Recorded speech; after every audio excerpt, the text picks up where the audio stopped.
देख तो दादा रे वो मामा की बेटी है पोखरे माँ गड़े है परा। वो मामा की बेटी है पोखरे माँ गड़े है परा। देख तो दादा रे वो मामा की बेटी है पोखरे माँ गड़े है परा। वो मामा की बेटी है पोखरे माँ गड़े है परा। पोखरी ऊपर गड़े है परा। पोखरी ऊपर गड़े है परा।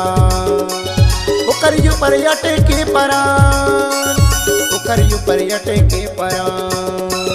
देख तो दाई रे वो मामा के बेटा है काबर मोला करे परेशान।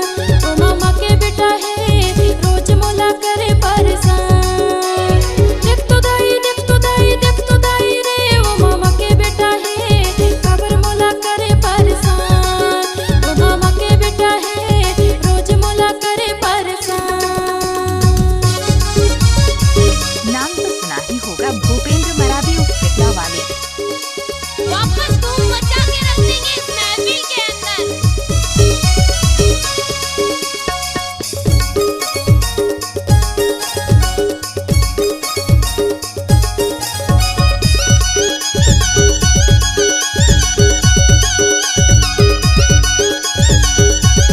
उपकेतला दिलदार मोहल्ला पीपल टोला। नैन नसीली आंज है काजल जब ले देखे हो गए हो घायल। सीधी और डीजे भूपेंद्र मरावी। देख तो दाई टूरा मुल्क मुचर करा थे तिरछी नजर करके मुलाया आँखी मारा थे। ओखरे में गड़े है परान। ओखरे में गड़े है परान। ओखरे में गड़े है परान। ओखरे में गड़े है परान। देख तो दादा रे वो मामा की बेटी है पोखरे माँ गड़े है परा। वो मामा की बेटी है पोखरे माँ गड़े है परा। देख तो दाई रे वो मामा के बेटा है काबर मोला करे परेशान। वो मामा के बेटा है रोज मोला करे परेशान। ये लो आ गई नीचे की पिकअप। मत अगली प्यार हो जाएगा। उपकेतला दिलदार मोहल्ला पीपल टोला।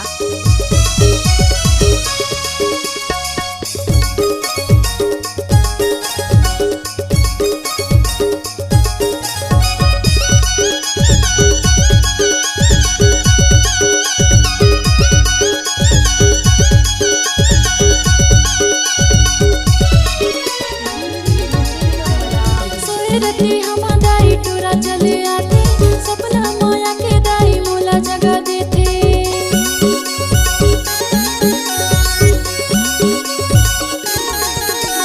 पोखर बिना मोला सले पर नहीं गा काम बुता का चुमा मन पर नहीं गा। पोखरे माँ गड़े है परा। पोखरे माँ अटे के परा। पोखरे माँ गड़े है परा। दादा पोखरे माँ अटे के परा।